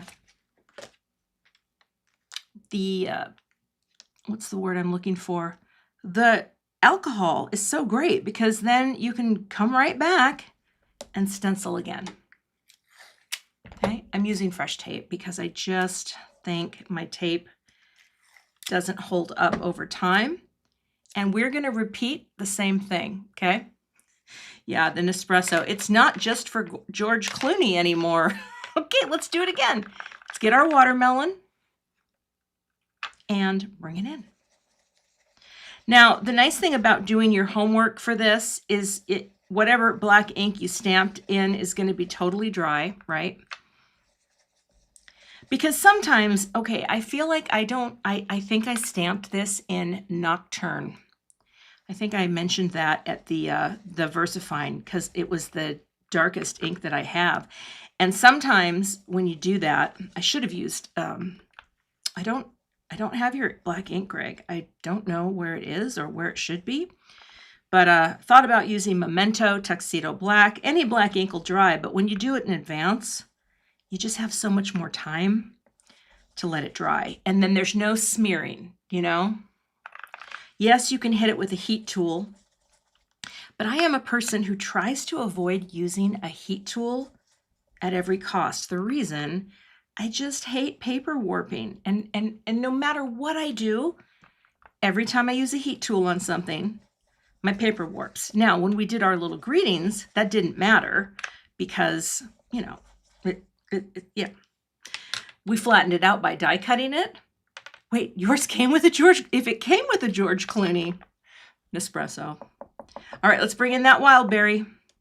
Swirl it in. And again, feel free to experiment with like, I'm gonna go way dark in the middle. You know, it's really up to you. But it's already got a different vibe because of the stamping. Oh my gosh, I think I just heard our front door open. I hope it's not someone I don't know, but it might be my daughter. Maybe it's my husband. He likes to tool around and do things. All right, we're blending that wild berry on.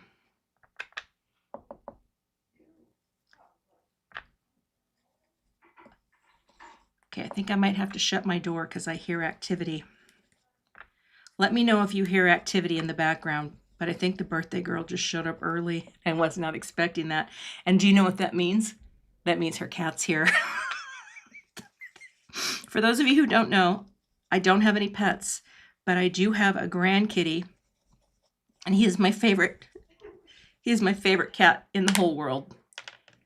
All right, we're lifting. Yes, we can safely say we have done that. Okay. Wait, we don't leave it plugged in anymore. Oh shoot, I want to say yes to that, but yeah. All right. I just figure getting all the blending done is great. It's a great way to go. And we're going to lay you down here. Let's get you done. And here too, like you could even experiment with being slightly offset and see what happens there. Okay. But yes, Franklin, he's my grandkitty. He has only sat in my lap. Well, okay, when he was a kitten, he did. But as an adult cat, Christmas last year, he sat in my lap for 10 minutes. It was perhaps the greatest 10 minutes of my life. I might be exaggerating. Okay, we're going to do the same thing. Bring it on out. Okay. Blending it on, blending it out. Lots of things going on. Yeah, you know, we could have, the thing is we had to get that first stitching out of the way because there's just too much going on. But the second card is going to be a lot quicker. And now here's the thing with the second card. If you do not have the circle dies or circle punch sizes that I'm using, it's totally fine. You'll just stamp a greeting. And actually, I think I have an alternative to show you. I have a little extra greeting here somewhere. Didn't I put that there? Yes, I did. Okay. There's many ways that you could do this. So here, again, we're just getting that in. Bringing in our wild berry. Oh, Kelly, you're kind. We used to host a karaoke party on New Year's. And unfortunately, I had some neighbors that were such good singers that they were so good. They made everybody look bad because they were so good. One of my neighbors, his go-to song was Engelbert Humperdinck, After the Lovin'. And I can't explain how good it was, but it was the greatest karaoke moment. And every time I laughed until I cried watching him do it. You know? All right. So here we go. We're getting all these guys and we're wonking it up.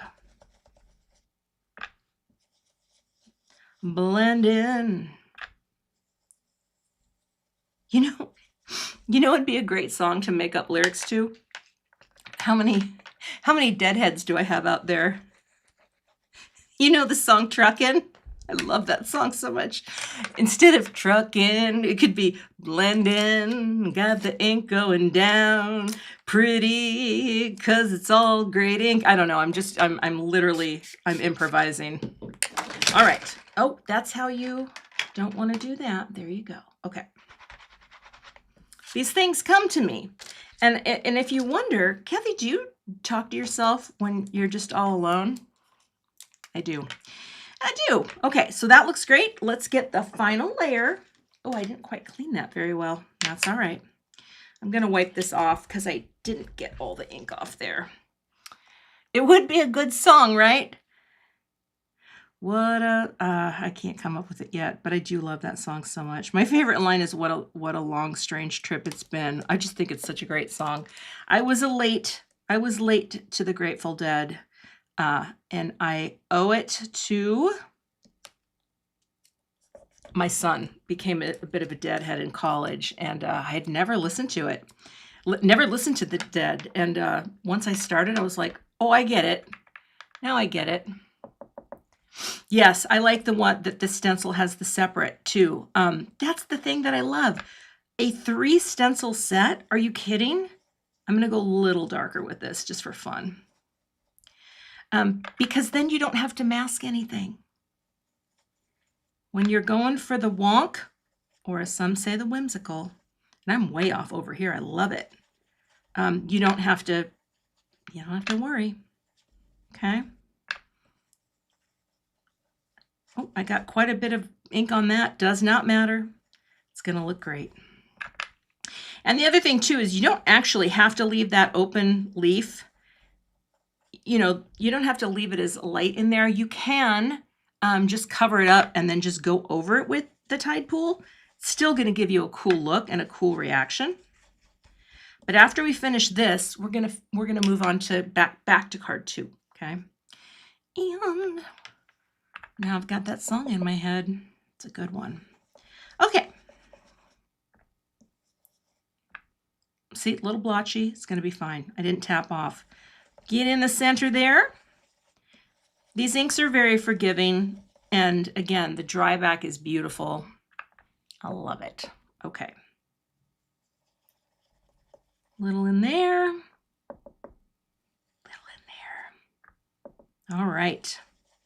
So basically, our blending is done. And again, if you want to try this with different colors, especially, I'll put a little blue in here. Why not? Just a little, maybe right over there. Experiment. Get colors that maybe are not necessarily like right together, but you can skip a color and see that? Has a totally different vibe, okay? Because of the black ink, right? I love it. All right, I'm gonna gather all my tape. We're gonna close up shop on our inks for now. It is nice to have the inks. I agree. I really do enjoy getting the inks in the kit and being able to play with them. And I'm going to move my brushes out of the way so I do not make a mess. You guys go here. Okay, that's behind me now.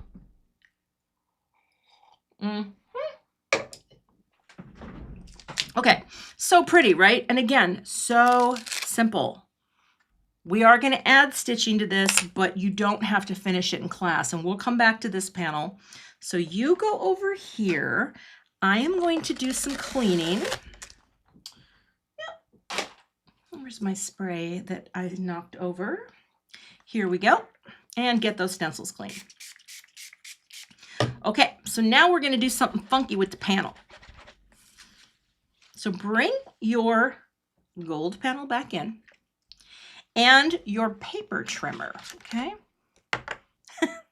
See, now you're all coming up with good song ideas, see? And that is what happens. Oh my goodness, I love it. Okay, so for this card, you get to take whatever crop you like, okay? But the measurement is going to be 2.5 by 5.5 inches. So we are going to cut this down to 2.5 inches wide and leave the length. Now, here's the thing. Some people hate cutting once they've like, but I did all the work and it's so pretty. Just, you got to get into that crop, okay? And I really want you to take that edge, just like I did, to see that crop, because what it does, anytime you come in on an edge, it gives it sort of this tension, this visual tension, but it's not bad. It's not bad tension. It's a good tension. So you take a crop from this side first, and I'm going to actually flip this because it's easier for me to see if I'm going over, right? And I'm going to bring it, you know, do I want to cut at the bottom? I kind of do. I kind of want to be like McGuire. She cuts at the bottom. I want to bring it and then just sort of visualize where is that cropping. And sometimes, well, I don't really have a piece of paper, but sometimes it helps me to like hold up against the edge and see, you know what, I need to come over more, because I really want that to be about like that. See where I'm cutting it? Jennifer, don't you cut at the bottom a lot? Like you're a bottom cutter? And cut, okay? So there's the cut. This strip really isn't useful for anything because there's not much on it. But now we're gonna come over here and we're gonna line up at the 2.5 inch mark. And that is what I do love about this particular trimmer. And cut. So now you have this image exploding but cropped. And like it wants to go out. And what happens with something like this, it makes your eye think that it's bigger. Like it feels, your eye wants to complete it. So it becomes a little more engaging. There is science behind this. Okay.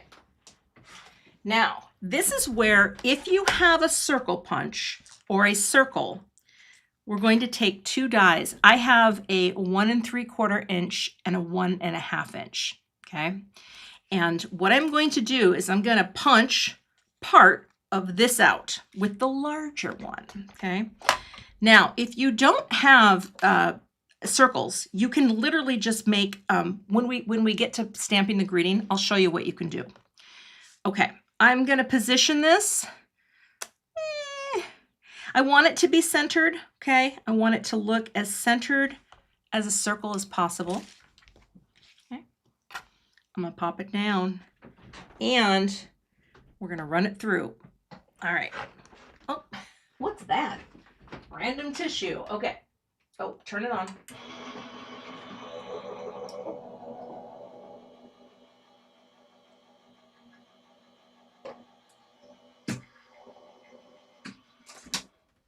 Coming back. And here we go. Pick you up. So that's that friend, and that is our panel. You can do this style of card. This actually reminds me very much of a scrapbooking thing. Like, I feel like I did a lot of this kind of thing as a scrapbooker. Yeah, it feels very scrapbooky to me. Okay, now grab a piece of white cardstock. Any will do. And here's the thing, if you don't have circles, you're just gonna make a little square that you can overlay the greeting. Or I'll show you one other idea, but I'm gonna grab my Misty tool. Okay. And we are gonna stamp a greeting from the set. That's more paper than I need, but I do need the stamps. Where are the stamps? Here they are. Okay, so I'm just gonna take You Bring So Much Joy Into the World, and I'm going to stamp it and emboss it in gold. I'll make sure that I have room. Yeah, there's enough room up there. Okay, so we're gonna do that. Super easy, peasy, breezy. I will take anti-static powder here. Like that. Scrapbooker. I might have been a little soft on the K, but this just I did things like this, little notch outs, because of all the circle punches that I had, and I remember doing them on scrapbook pages. So this felt a little retro for me. Okay, I do need embossing ink. Here we go. All right, so we're going to emboss this just so that you can have a little matchy match going on. Okay, let's let that transfer. Probably do it twice because twice is nice. All right, there we go. And we'll add our powder. Somewhere, there we go.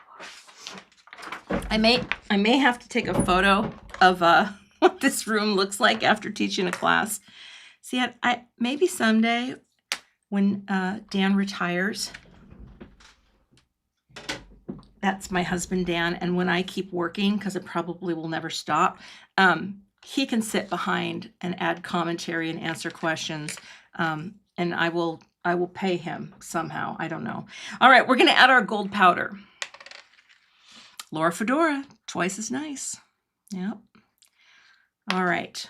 So gold powder, such a simple little greeting. And again, this is the part where if you don't have a circle, you could just cut it down into a small square. But I think a lot of us out there do have what do you call them? Circle dies. Okay. So that, again, this is the 1 3/4 inch circle. Let's melt this powder. Looks pretty good. Oh, he loves you too, Jennifer. All right. We're gonna warm this up.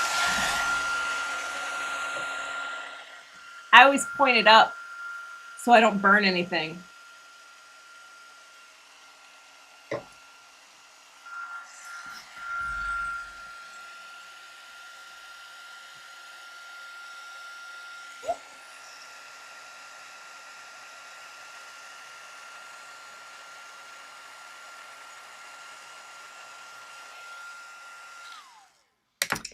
The embossing powder I am using today is Brutus Monroe Gilded.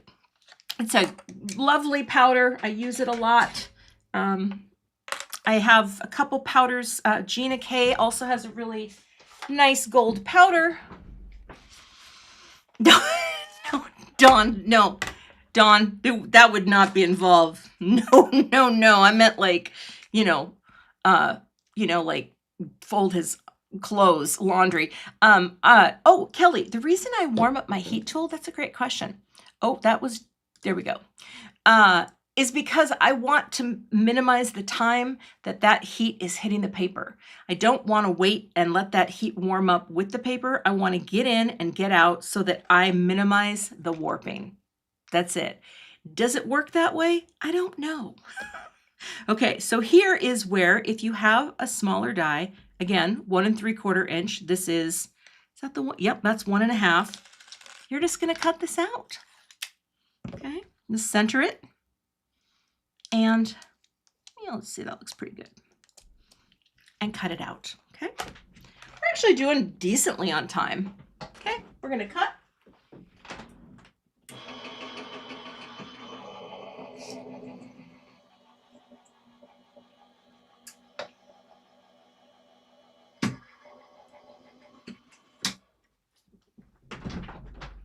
And we come back. Yeah, it's just to minimize the warping. I feel like I don't know, did I learn that from Gina? I feel like, raise your hand if you learned a lot of things about crafting from Gina K. The hands are gonna shoot up. I learned, so many things. Okay, you go back here. And now what we're gonna do is we're going to prepare a white note card. So I've got a piece of cardstock here. And I'm going to do, again, another side fold because, I don't know, I just kind of loving the side fold. All right, scoring at 4 1/4. So these are all USA 2. I think a lot of us are just making the USA 2 size cards. Seeing some hand waving. Okay. I'm going to fold this down and, tools. Okay. Yeah, Greg, I think this is a good one. You done good, friend. All right. So give that a good press. Now, because this is that heavier weight cardstock, I'm going to tape this closed. I have always taped closed, partly because I've always used heavier, 100-pound or 110-pound. But I don't know how people put things on cards if they are not taped down flat. I can't visualize, I can't see. Like if it's up like this, I can't, I can't hold it myself with my own hand. Just not in my wheelhouse. Okay, so now you want to take foam squares or tape, and we are going to put it on the back. All right, and I will get my scissors that I like to cut my foam tape with, and all we're going to do is line it up. Get the length you need. So you can use foam squares too. Whatever foam adhesive you have, we want to pop it like it's hot, so to speak. Okay, cut a little strip here. You want to support your panel, right? So everything has its proper amount. Oh, what is that white tool that I use to pick up my dies? That is a magnetic wand. And I have been using these for quite a while. It's actually a manicure tool for making magnetic manicures, cat's eye manicures. But I don't use regular nail polish anymore. I use regular nail polish, but I don't use metallics. But I wish that I had some. Okay, so see, now we're going to be floating, but don't forget we got to put this on too. And also too, remember, I feel like I've been focusing so much on the class that I miss a few questions, and I want you to know that I care about your questions. Okay, here's my little hack though that I do love for lining things up. We are going to put this on the card. Now you can kind of see, am I off a little? Well, let's see. Oh no, I'm perfectly lined up. Oh, because I can't see that very straight. You know what? I can't use this for this because it's a foam pop-up, but we're gonna put this on. Now this is where you want to have some liquid glue, okay? Because, my friends, foam tape and squares, they stick like a mother, and that's why I use liquid glue on stuff like this, okay? You don't want to risk it at the 11th hour. So I will put liquid glue on big pieces for that hydroplane effect. You know, like for those of you who are from Washington State, like myself, or currently live there, you know about the hydroplane effect. Happens on the highway all the time. It's the scariest thing. We're just going to line it up here with about, I don't know, about a ½ inch or so. Gently drop it down. Make sure it's straight. And I think that looks straight. And press. And now you have a little popped up panel. Throw in that shadow, and all you need to do is bring that in, okay? And again, I'm not going to embellish this right now because of time. But yeah, people who have grown up or live where it rains a lot, the hydroplane is real. It doesn't happen here in Minnesota. We have snow, and I've learned how to drive in it. Pretty good about that. Got to thank my Subaru Outback. I love my car. It's 7 years old now. It only has 40,000 miles because I don't go anywhere. I nicknamed it TARS after the robot in Interstellar. I'm a bit of a nerd. All right, we're going to pop it down, and that's your card, okay? So, embellishments, you can use whatever you like. That's why we have the pictures in the book, but we are going to move on to the last card. Oh, okay, in Texas too. See that? You know what? I used to live in Dallas for about 4 years. That's where actually I met Dan, strangely enough. But I remember in the Dallas-Fort Worth area, when it would storm, you would just pull over on the highway because you could not see. And then if the hail was coming, good luck. But I have never seen weather like when I lived in the Dallas Metroplex area. Okay, so we're going to get the last piece that we blended and the dies again, okay? Okay. So I'm going to get my plate. I have some fun things to share with you, and even if I have to go over a few minutes, I think it's going to be okay. But here is where you are going to get out the coolest die, and it is this big spindly thing, which I think is so cool, okay? And this little ledge is designed to line up with the base of your card. Now if you have a magnetic plate like me, you gotta give me a second here. It's gonna, oh gosh, it's so stuck. It lines up right at the edge and right along your panel. So when you do this, you know that you are placing it perfectly. Yes.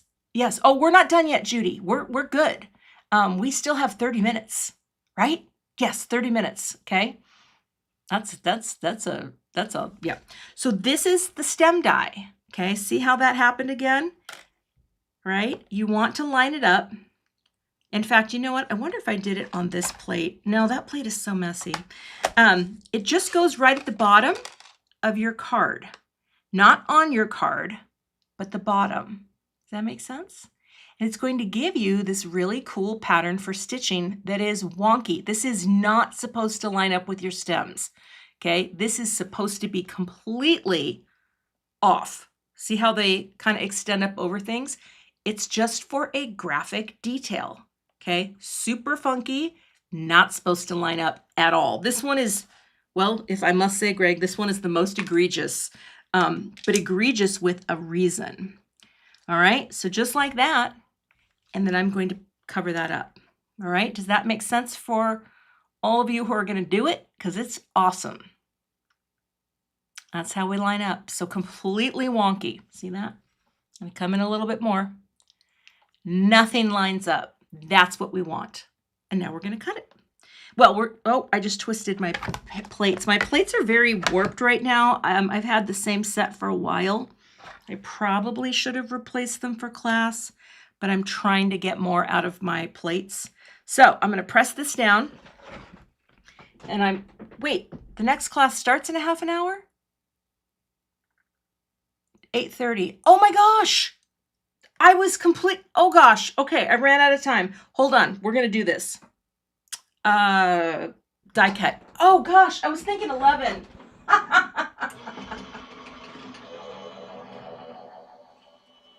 I got you.